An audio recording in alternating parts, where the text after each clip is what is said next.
골로새서 1장 15절에서 23절입니다.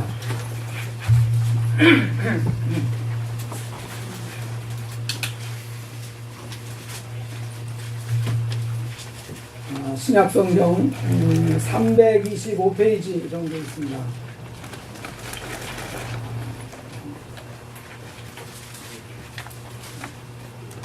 골로새서 1장 15절부터 23절까지 제가 한 절 읽고 여러분이 한 절 읽고 교독하겠습니다. 그는 보이지 아니하시는 하나님의 형상이요 모든 창조물보다 먼저 나신 자니 만물이 그에게 창조되되 하늘과 땅에서 보이는 것들과 보이지 않는 것들과 보는 자들이나 주관자들이나 정사들이나 권세들이나 만물이 다 그로 말미암고 그를 위하여 창조되었고 또한 그가 만물보다 먼저 계시고 만물이 그 안에 함께 섰느니라. 그는 본인 그의 머리라 그가 근본이요 죽은 자들 가운데서 먼저 나신 자니 이는 친히 만물을 이끌려 하시며 아버지께서는 모든 충만으로 예수 안에 거하게 하시고 그의 십자가의 피로 박해를 등사 만물 곧 땅에 있는 것들이나 하늘에 있는 것들을 그로 말미암아 자기와 화목케 되기를 기뻐하시니라. 전에 악한 행실로 멀리 떠나 마음으로 원수가 되었던 너희를 이제는 그의 육체의 죽음으로 말미암아 화목케 하사 너희를 거룩하고 공고하고 찬송할 것이 없는 자로 그 앞에 세우고자 하셨으니 만일 너희가 믿음에 거하고 터 위에 굳게 서서 너희 들은 바 복음의 소망에서 흔들리지 아니하면 그리하리라. 이 복음은 천하 만민에게 전파된 바요 나 바울은 이 복음의 일꾼이 되었노라. 아멘. 할렐루야. 예, 우리 정말 좋은 이런 계절이 왔습니다. 맞습니까? 뭐 하기 좋은 계절입니까? 예, 참 교회 오기 좋은 계절. 예, 이 뜨거운 여름에 교회 오면은 기도하려고 교회 오면 참 무더워서 참 기도하기 어렵습니다.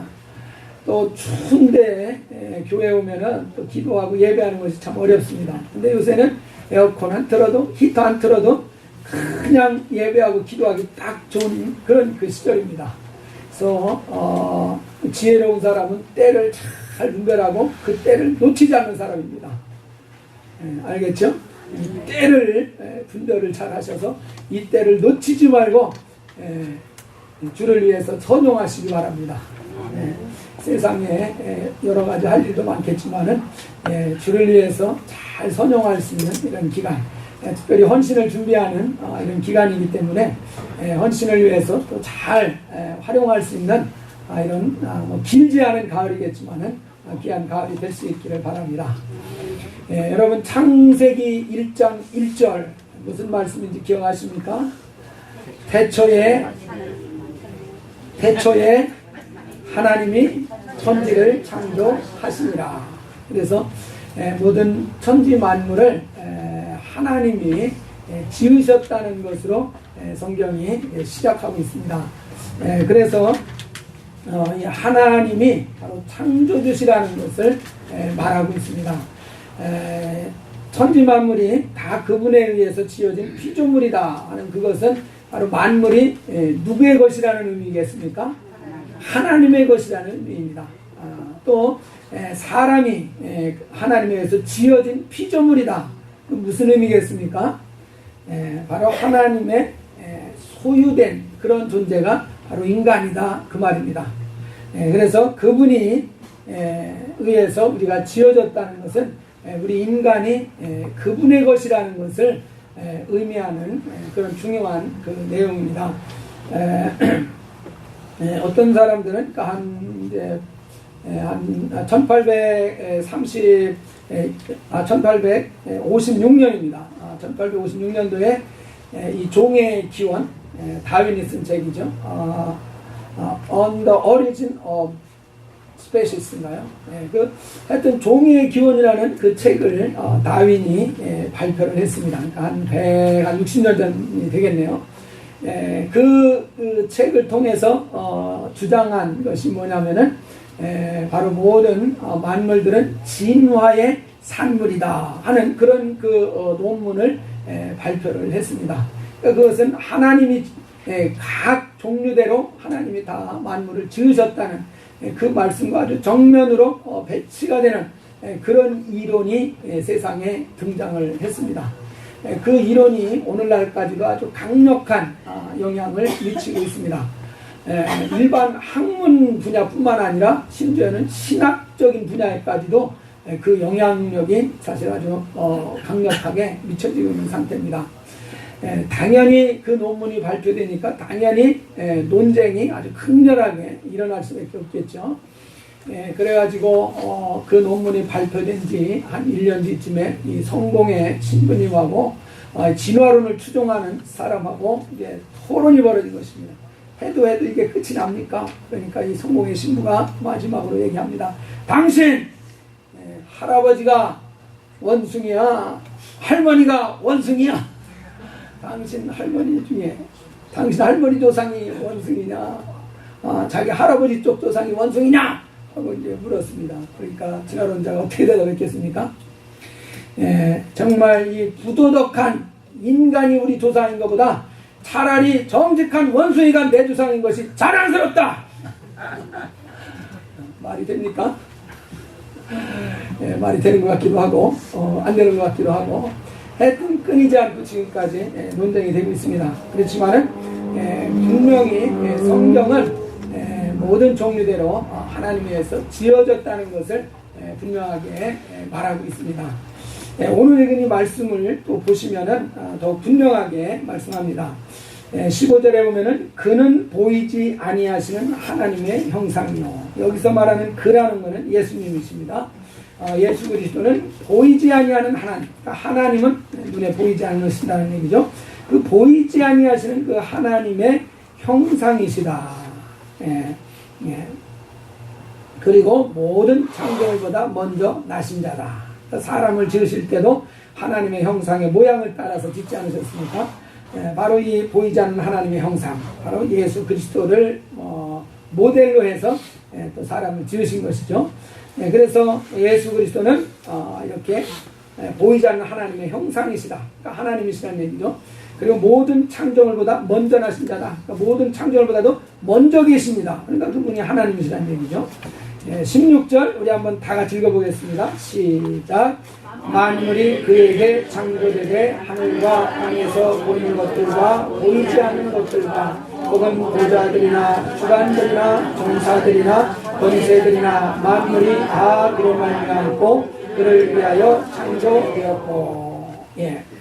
그래서 여기에서 뭐라 그럽니까? 모든 만물이 그에게 창조되되, 그러니까 예수 그리스도에 의해서 창조가 되었다. 하늘과 땅에서 보이는 것들, 눈에 보이는 것들 뿐만 아니라 보이지 않는 것들까지, 보좌들이나 주관들이나 정사들이나 권세들이나 어떤 세상의 시스템 같은 것을 말하고 있죠.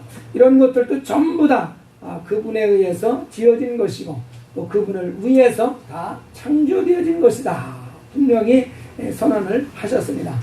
그래서 여기서 더 구체적으로 창조하신 분이 누군가를 더 구체적으로 밝혀준 것입니다. 창세기 1장 1절에서는 하나님이 지으셨다 이렇게 얘기를 하는데, 여기에서는 예수 그리스도께서 만물을 지으셨다 이렇게 말씀하셨습니다. 그러니까 더 아주 구체적으로 그 창조하신 일을 우리에게 가르쳐주고 있습니다. 그래서 바로 그 하나님이 만물을 지으셨던 그 하나님이 예수님이시다. 그 말씀을 우리에게 가르쳐주고 있습니다. 이렇게 예수께서 만물을 지으신 분이시라고 그러면은 당연히 만물의 주인이 누구란 얘기입니까? 예수님이시란 얘기죠. 우리가 이 사실을 마음속에 받아들이고 그것을 입으로 시인하는 것이 그게 우리의 신앙입니다. 우리가 요한복음 1장 12절에 보면 영접하는 자 곧 그 이름을 믿는 자들에게는 하나님의 자녀가 되는 권세를 주셨으니, 그 10절에 보면은 자기 땅에 오매 자기 백성이 영접지 아니하였으나 그렇게 말하고 있습니다. 예수께서 자기 땅에 오셨다는 것입니다. 그리고 예수님이 표현하기를 자기 백성이라 이렇게 말했습니다. 사람들도 자기 소유이기 때문에 그렇게 표현을 했어요. 그래서 그렇게 주인으로서 예수님을 모셔드리지 않았지만은 영접하는 사람, 곧 그 이름을 믿는 자, 그러니까 영접한다는 의미는 그 이름을 믿는다는 얘기입니다. 그 이름을 믿는다는 것인데 무엇을 믿는 것입니까? 그분이 이 땅의 주인이라는 걸 믿는 것이고 그분이 나의 주인이시라는 것을 믿는 것입니다. 그래서 우리는 예수가 나의 주인이시다, 예수가 모든 만물의 주인이시다 하는 것을 받아들이고 그것을 시인한 사람들, 바로 이런 사람들이 그리스도인들입니다. 이런 그리스도인들에게 하나님께서는 하나님의 자녀가 되는 권세를 허락해 주셨습니다.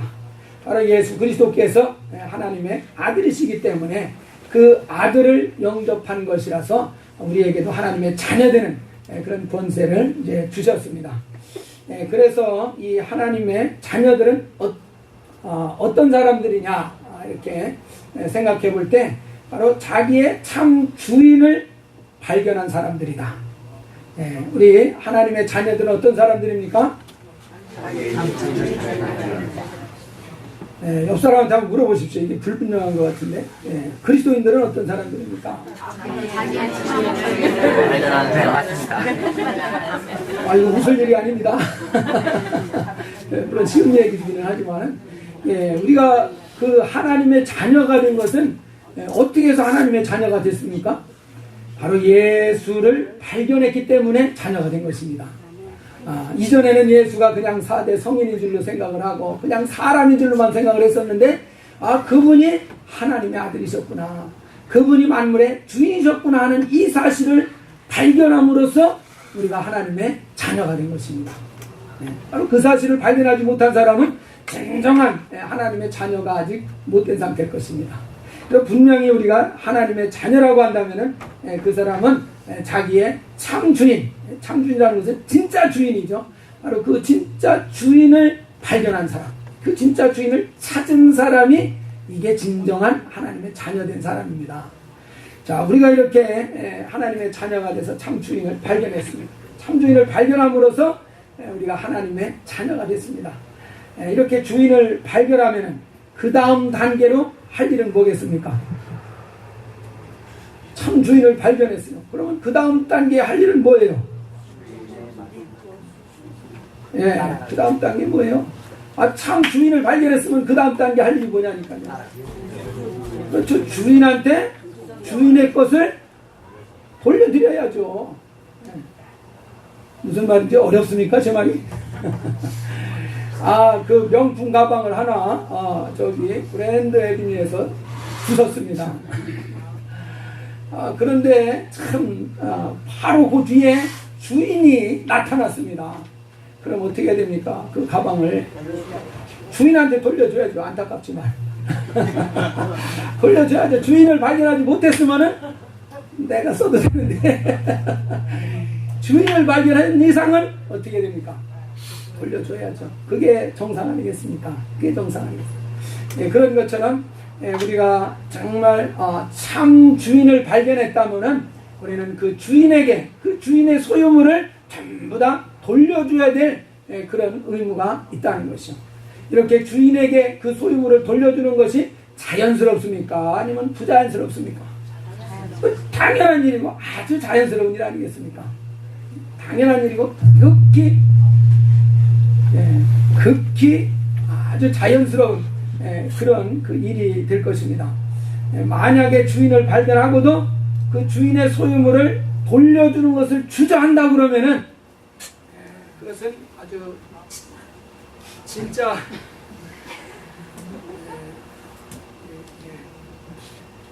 할렐루야. 마이크를 조정해 주신다는 게 아니에요.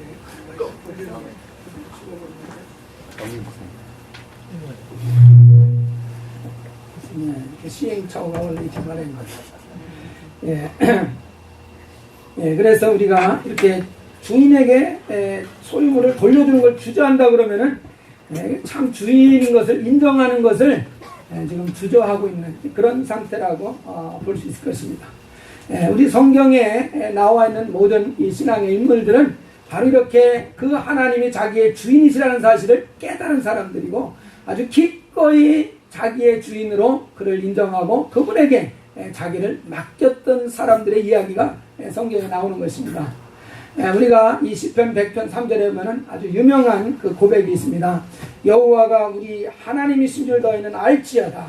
그는 우리를 지으신 자시요 우리는 그의 것이니 그의 백성이요 그의 기르시는 양이로다. 아주 분명하게 하나님이 자기의 주인이라는 것을 인정하고 자기는 그의 소유물이라는 것을 고백하고 있습니다. 그러니까 주인을 이 사람도 발견한 사람이죠. 그러니까 그 주인에게 자연스럽게 자기를 이렇게 내어드리는 이런 신앙의 고백이 이루어진 것입니다. 이렇게 주인에게 주인의 것을 돌려드리는 것, 이것을 다른 말로 하면 헌신이라고 합니다. 헌신이라고. 그러니까 여러분, 헌신이 자연스러운 것입니까? 부자연스러운 것입니까? 아주 자연스러운 것입니다. 헌신을 안 하는 것이 이게 이상한 것입니다. 이상한 것이요. 주인을 분명히 찾았다 그러면서 여러분 기도할 때 주여 이렇게 기도하지 않습니까? 주여 하고 부르지 않습니까? 그렇다 그러면은 주인이라고 그러면은 그 주인에게 그분의 것을, 그러니까 내가 그분의 것이니까 나도 그분에게 돌려드려야 될 것이고 내가 가진 모든 것들도 그분의 것이기 때문에 그분에게 이것을 소유권을 그분에게 옮겨 드려야죠. 그렇게 하는 것이 헌신인데 그렇다고 한다면 헌신이라고 하는 것은 부담스러운 것이 아니란 겁니다. 바로 신앙이 있다면 당연히 헌신을 해야 되는 줄 믿습니다.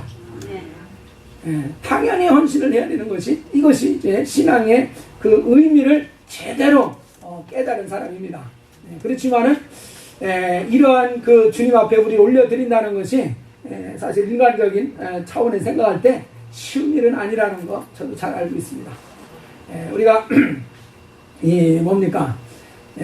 결혼을 하지 않습니까? 이 결혼할 때 배우자를 딱 결정한다는 게 쉬운 일입니까? 어려운 일입니까?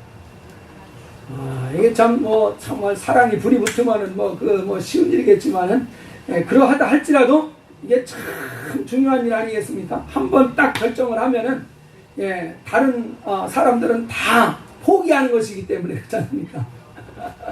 한 남자를 결정하면 다른 남자는 다 포기하는 것이 되는 것이고 한 여자를 결정하면 다른 여자를 다 포기하는 것이 되기 때문에 이거 쉽지 않은 일일 것입니다. 굉장히 정말 심각한 인생이 있어서 중대한 그런 결정을 하는 것이 될 것입니다.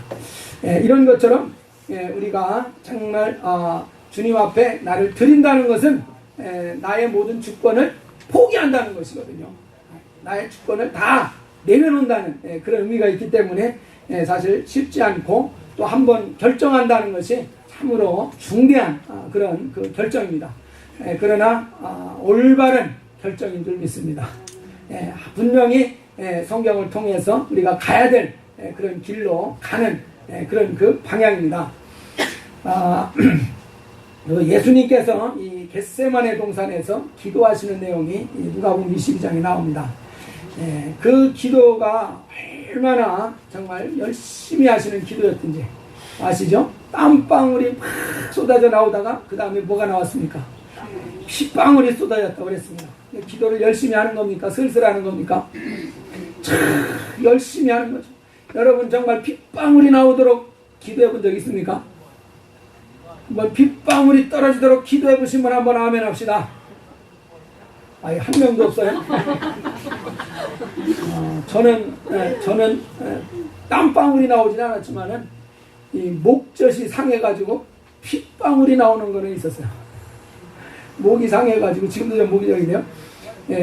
이게 침이 튀지 않습니까? 침이 붉은 침이 막 튀어나오는 거예요. 목이 상해가지고 열심히 기도한 겁니까? 옛날에는 기도원 가서 그렇게 막 부르짖어 하는 그런 기도가 한때 유행인 적이 있었습니다. 지금도 한국에서 그러는지는 모르겠어요. 좀 많이 사라진 것 같긴 하던데 옛날에는 그냥 몽롱해서 불이 기도하는 때가 있었거든요. 진짜 그때는 여기서 진짜 붉은 그런 그 침방울이 이렇게 떨어지는데 보니까 붉은 빛으로 변하는 그 정도는 해봤어요. 그렇지만 이게 땀방울이 변해서 핏방울이 될 정도로 몸부림치면서 기도하지는 않았습니다. 그런 경험은 사실은 없습니다. 어쨌든 이렇게 핏방울이 변해서 땀방울이 될 만큼 기도하는 거라면은 기도의 내용이 중요한 것입니까? 중요하지 않은 것입니까? 엄청나게 중요한 것이겠죠. 이렇게 몸부림치며 기도하는 기도라고 그러면 엄청나게 중요한 거겠죠. 그 기도의 내용이 누가복음 22장 42절에 나옵니다. 가라사대 아버지여, 만일 아버지의 뜻이거든 이 잔을 내게서 옮기시옵소서. 그러나 내 원대로 마옵시고 아버지의 원대로 되어지길 원하나이다 하는 것입니다. 그러니까 여기에서 보면은 아버지여, 만일 아버지의 뜻이거든 이 잔을 내게서 옮기시옵소서. 여기서 말하는 이 잔은 무슨 잔입니까? 죽음의 잔을 말하는 것입니다. 십자가에서 죽는 그 죽음의 잔을 말하는 것이에요. 그래서 아버지가 정말 원하신다면, 아버지의 뜻에서 허락된 것이라면 이 잔을 옮겨달라. 그러니까 이 잔을 피할 수 있게 해달라 하는 그런 그 기도입니다. 그렇지만은 정말 내 원대로 하지는 마시고 아버지의 원대로 되기 원합니다. 그러니까 이 기도는 정말 목숨을 이제 걸고 바로 이 죽음을 앞에다 놓고서 하는 그런 그 기도입니다. 정말 생사를 가름하는 그런 문제를 놓고서 예수께서 기도하고 계신 것입니다. 그러니까 여기에서 이렇게 몸부림치며 기도를 하신 것입니다. 이렇게 정말 생사를 가름하는 너무나 중대한 이런 그 문제를 놓고서 기도하고 계시기 때문에 바로 이런 그 문제를 놓고 기도하는 걸 볼 때 우리가 정말 우리 자신을 내려놓는 것도 이와 같은 중대한 결정인 줄 믿습니다. 우리의 생사를 좌우하는 이런 그 결정이라는 것입니다. 정말 예수가 나의 주인이시오 하는 이 고백이 가벼운 것 같지만은 우리의 생사를 좌우하는 그런 그 고백이 된다는 사실입니다. 육신의 생사를 좌우하는 것뿐만 아니라 우리 영혼의 생사를 좌우한다는 것입니다. 믿습니까? 예수가 나의 주인이시냐 아니냐, 예수를 내 주인으로 받아들일 것이냐 말 것이냐, 이것을 결정하는 일은 이렇게 매우 중대한 문제입니다. 매우 중대한 문제예요. 자기 영혼의 생사를 가름하는, 정말 생사를 좌우하는 이런 결정이기 때문에 그렇습니다. 바로 우리 영혼의 생사를 좌우하는 것일 뿐만 아니라 우리의 육신의 생사까지도 분명히 영향을 미치게 되어 있습니다. 그래서 자기 육신의 어떤 권리를, 자기 육신의 그 주권을 다 내려놓아야 되는 그런 그 결정이기 때문에 쉽지 않을 수 있다는 것이요. 그렇지만은 어디까지나 분명한 사실은 사실입니다. 예수가 정말 나의 주인이시라는 것을 우리가 인정한다면은 그분이 나의 주인이라는 의미는 내가 그분의 것이라는 얘기 아니겠습니까? 그러니까 나를 그분 앞에 내어놔야 됩니다. 그리고 내가 가진 모든 것들도 그분 앞에 이렇게 내어놓을 때에 예수가 나의 주인이시라는 나의 고백이 진실한 고백이 되는 줄 믿습니다. 그러니까 이게 헌신을 하는 걸 보면은 그 사람이 예수가 주인이라는 그 신앙 고백이 거짓이 아니었구나, 진실한 것이었구나 하는 것을 분명하게 인정받을 수 있을 것입니다. 근데 사실 우리가 잘 또 이해해야 될 것은 우리 생명이 원래 우리의 것이었습니까? 아닙니까? 원래 우리의 것이 아니에요. 맞습니까? 원래 우리 것이 아닙니다. 원래 우리 것이 아니에요. 정말 우리 어머니와 아버지가 가지고 있던 생명이 나한테 옮겨온 것입니다. 근데 아버지와 우리 어머니가 가진 생명도 어머니 아버지 것이 아니라 그 조상으로부터 물려받은 생명이거든요. 그러니까 바로 이 생명이라는 것이 사실은 내 것이 아니었습니다. 내 것이 아니었어요. 그러다가 바로 그 주인을 우리가 만난 것이죠. 그 주인을 우리가 발견한 것입니다. 그분이 누구십니까? 바로 예수 그리스도 아니십니까? 그래서 그 주인을 발견하고 이제 이 생명 당신의 것입니다 하고 진실하게 그 생명을 돌려드리는 것이기 때문에 돌려드리는 것이 사실상은 부담스러운 것이 아니고 지극히 당연한 것이다. 헌신은 지극히 당연한 것입니다. 그래서 이렇게 헌신이 이루어질 때라야 비로소 그 사람의 신앙의 고백이 정말 진실한 고백이라는 증거가 나타난다는 것입니다. 증거가 나타납니다. 우리가 이 교회사에서 보면 많은 신앙의 위인들이 있습니다. 그들의 신앙이 정말 귀한 신앙으로 성장하게 된 것도 이 사실을 발견하고 이 사실을 깨달았기 때문에 그들의 삶이 변화되어서 놀라운 주님의 사람으로 쓰임받은 것입니다. 우리가 잘 알고 있는 이 아프리카의 그 선교사 중에 리빙스톤이라는 사람이 있습니다. 데이빗 리빙스톤이라는 사람, 1813년도에 저쪽 그 스코틀랜드, 그러니까 영국이죠. 스코틀랜드 지방에서 태어난 사람인데 그 사람이 태어난 집안은 사실 아주 평범한, 오히려 평범한 것보다도 못한 집안이었습니다. 다시 말해서 그 방제공장이라고 하십니까? 방제공장? 요새 말로 하면 봉제공장. 그런 데서 노동일을 하는 부모 밑에서 태어났습니다. 그리고 이 리빙스톤도 한 일이 뭐냐면 그 같은 봉제공장에서 노동자로서 일하는 그런 일을 한 것입니다. 그러니까 우리와 별반 차이가 없는 그런 그 사람이었습니다. 근데 그가 10대 소년이었을 때 그가 다니는 교회에서 이제 선교 헌금을 드리는 그런 시간이 있었답니다. 그때 이제 헌금을 이렇게 주머니가, 이제 미국 사람들 헌금 주머니는 어떻게 생겼는지 보셨죠? 주머니가 아니라 접시입니다. 접시. 접시. 그래서 동전 같은 거 놓으면 딸그락딸그락 소리가 나고 그럽니다. 전에 그 파라무스에서 저희가 렌트해서 교회 쓸 때 그 미국 교회 보니까 진짜 이런 접시더라고요. 금색깔 나는 이런 접시예요. 그래서 접시가 이렇게 쭉 돌아오다가 이 소년 리빙스톤에게 도착을 한 겁니다. 그러니까 리빙스톤이 자기한테 도착한 접시를 이렇게 의자에다 놓고 그 위에 자기가 올라앉은 겁니다. 그러면서 하는 말이, 나는 가진 돈이 없지만은 나를 하나님께 드립니다. 이렇게 말한 것입니다. 빨리 이놈아 내려와. 어디 가서 올라앉아. 경망스럽게. 근데 그는 그때 거짓말로 한 것이 아니라, 장난으로 그런 것이 아니라 진짜로 자기는 가진 것 아무것도 없지만은 나를 주님 앞에 드립니다. 헌신을 한 것입니다. 그렇게 헌신을 드린 것이 계기가 돼가지고 그는 주를 위해서 살고자 하는 마음이 그때부터 이렇게 활활 타오르기 시작합니다.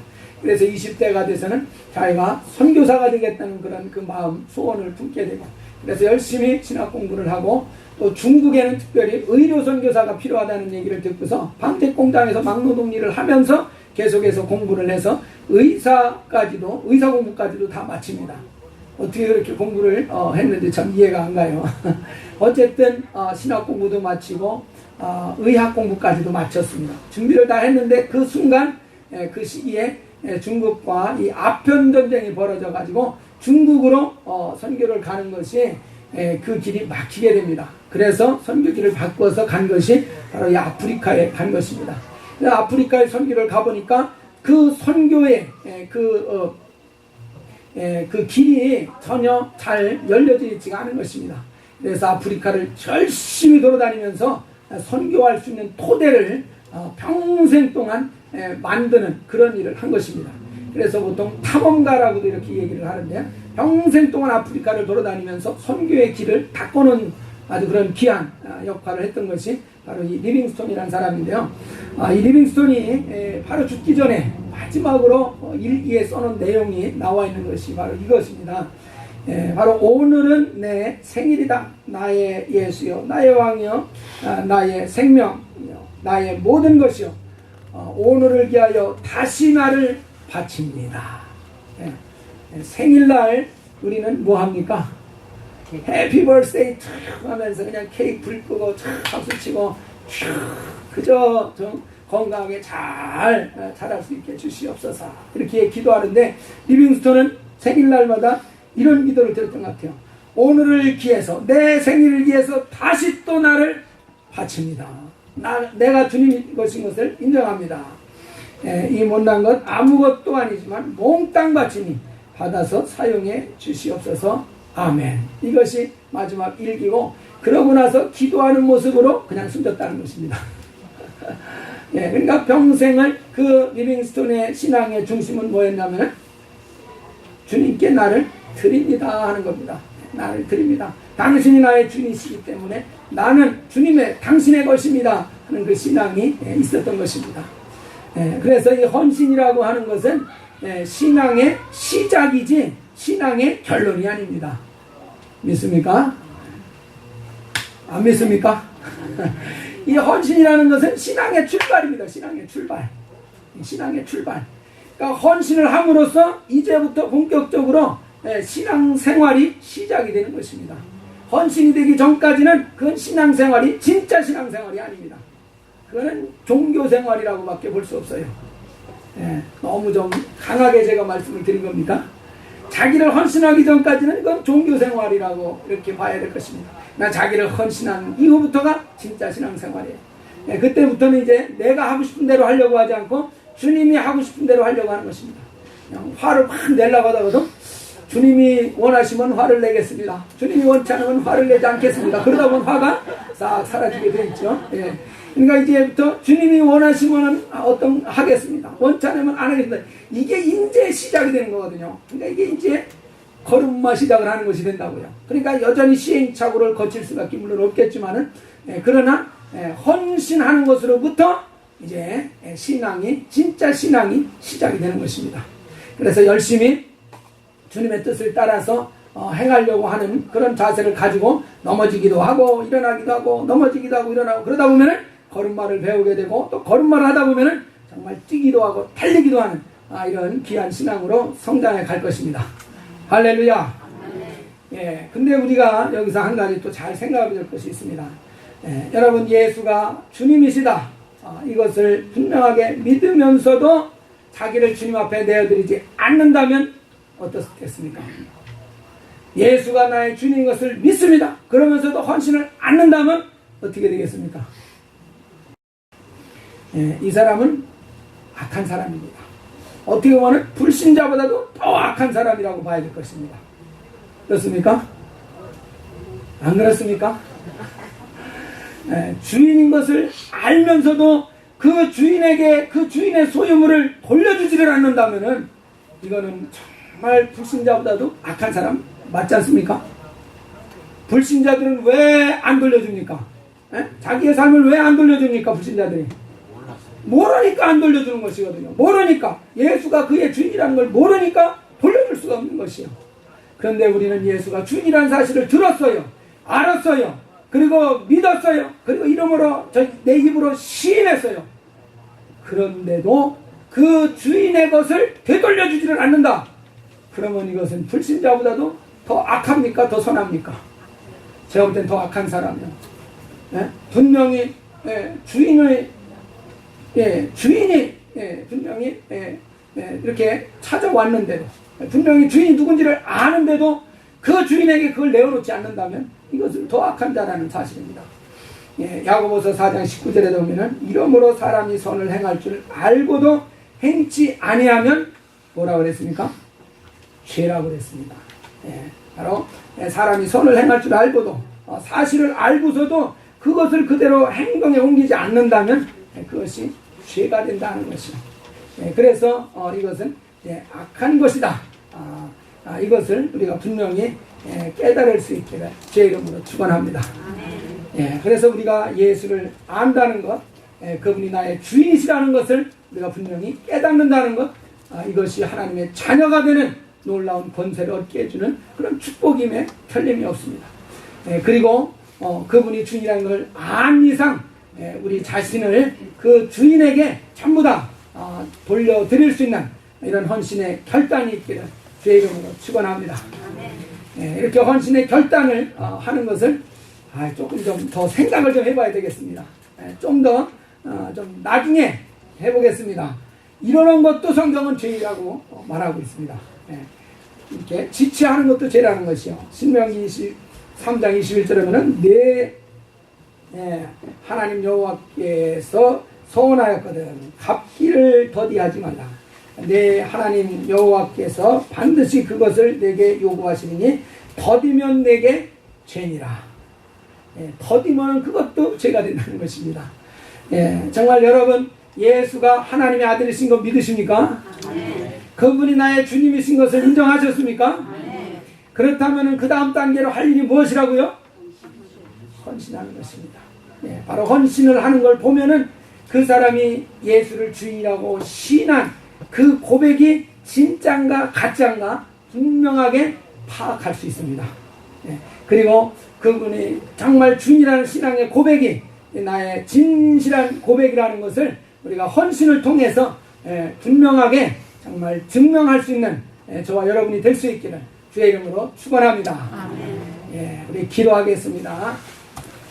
우리 시간에 기도하실 때 우리가 주님 앞에 우리를 돌려드리는 것입니다. 바로 이렇게 돌려드리는 것이 헌신인데 이 헌신이 이루어질 때라야 비로소 예수가 주인이시라는 그 고백이 진실한 고백으로 증명이 될 것입니다. 그래서 우리 시간 정말 기도할 때 우리 주인 앞에 주인의 것을 온전히 돌려드리겠습니다. 주님 나의 참 주인이십니다. 이러한 참된 주인의 그 고백의 증거를 나타낼 수 있는 그런 믿음의 결단을 가지시고 이 시간 간절히 기도하겠습니다. 하나님 아버지시여 참으로 저희들의 심령 주께서 기억해 주시옵시고 주께서 아버지들의 주시옵시기를 원합니다. 하나님 아버지여 우리 주께서 저희를 아버지여 찾아와 주셔서 우리의 영혼이 참으로 주를 알게 해주시고 이제 예수를 알게 해주심을 감사합니다. 이제 예수께서 이제 저희의 주님으로서 이 땅에 오신 것을 알고 주님으로서 우리가 예수를 모셔드렸습니다. 이제 예수님께서 저희의 주가 되셨사오니 이제 저희의 모든 아버지의 주권을 또한 주님께 아버지 올려드리고 내게 속한 것들도 다 주께 이제 돌려드립니다. 주여 우리의 주의 영으로 감동 감화하시고 우리의 주의 영으로 주장하시고 이끌어 주시옵소서. 참으로 주님이 아버지의 주인 되신 삶이 이제 열려지게 하사 주님의 거룩한 영광과 또 주님의 거룩한 능력을 볼 수 있게 하여 주시옵소서. 인도해 주시고 주장해 주시옵시기 원하고 예수님의 이름으로 기도합나이다. 거룩하신 우리 아버지 하나님, 저희들 예수께서 우리의 주인이심을 알게 하셔서 하나님의 거룩한 자녀가 되는 권세를 허락하시니 감사합니다. 이제 이와 같이 하나님의 자녀가 되었사오니 이제 우리 주인에게 우리의 모든 것을 또한 돌려드릴 수 있는 이러한 헌신이 온전히 이루어지게 주시옵소서. 그러므로서 정말 우리가 예수가 주인이신 것을 온전하게 인정하고 또 우리의 믿음의 고백이 진실함을 나타낼 수 있게 주시옵소서. 예수님의 이름으로 기도하옵나이다. 아멘.